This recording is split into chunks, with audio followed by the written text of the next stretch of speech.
চিনাকি কৰাই দিম। জ্যোতিৰূপাৰ লগত মোৰ প্ৰথম চিনাকি হৈছিল এখন মঞ্চত। তাইৰ মাকে মোক কৈছিল যে তোমাৰ চুটি ছবি তাই চাই, আৰু তাইও মোক কৈছিল। তাইৰ বায়েকে মোক মেছেজ কৰিছিল তাই বোলে মোৰ চুটি ছবি চাইহে ভাত খায়। কিন্তু এতিয়া তাই মোৰ ফেন আছিলে, কিন্তু এতিয়া উল্টা মই তাইৰ ফেন বনি গৈছো।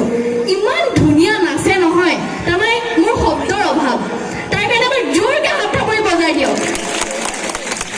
জ্যোতিৰূপাক মৰমতে 500 টকা ধনৰ টোপোলাৰে উপহাৰ দিব খুজিছে নীৰেণ ভূঞা ডাঙৰীয়া দাদাই।